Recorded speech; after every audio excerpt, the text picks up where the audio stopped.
Hello, Da Vinci. Welcome back. This is our history lesson 10 of our term. It's Wednesday, the 20th of January. So, can I explain why Helen Sharman is an important astronaut? So, let's get into it.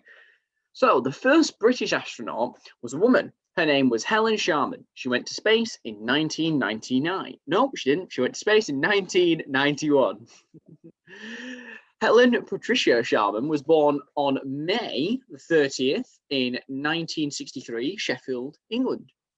Sharman received a bachelor's degree in chemistry from the University of Sheffield in 1984. She then worked as an engineer in London. After that, she worked as a chemist for the Mars Confectionery Limited Company. So you might recognize this picture here, and it's of where obviously the Mars factory is based.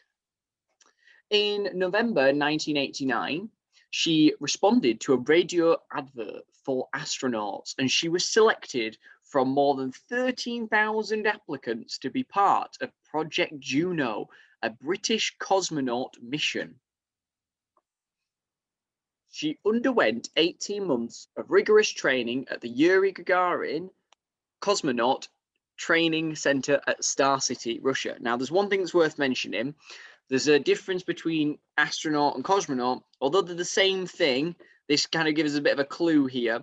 When it's anything to do with United States or Europe, it's an astronaut. If it's anywhere, most other places, especially like Russia, they call it a cosmonaut. So Yuri Gagarin would have been, and Valentina Tereshkova would have been a cosmonaut.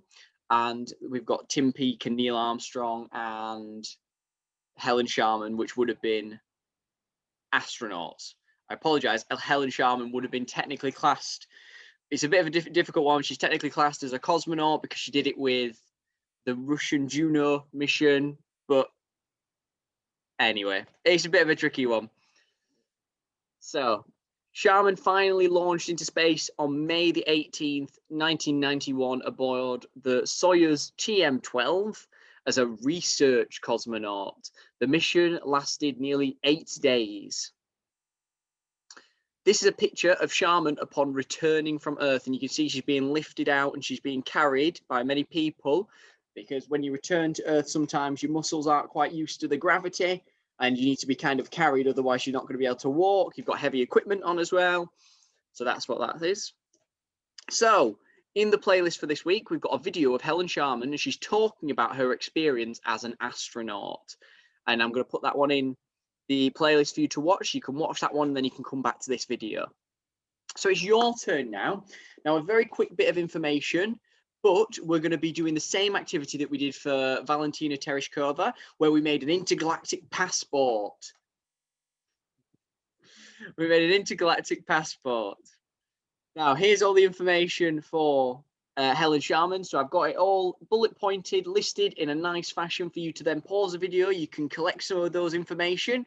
And then on the next page, what a good one looks like. Just like our Valentina one, we've got all the information here ready, and you've got your picture, then you've got your name, date of birth, where was she born, what was she famous for, what did she get her education, so that would have been the bachelor's degree, and everything else. And this is again going to be one where you're going to have a very similar looking one to the one that you made for Valentina.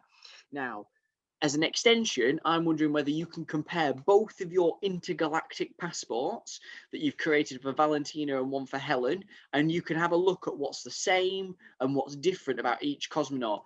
Do not need to write what's different down. You could even have a small video of yourself comparing the two as you're talking.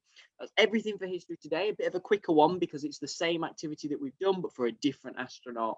So again, use this information here to help you write in your intergalactic passport for Helen Sharman. Okay, everyone, I'll see you in the next video. Goodbye.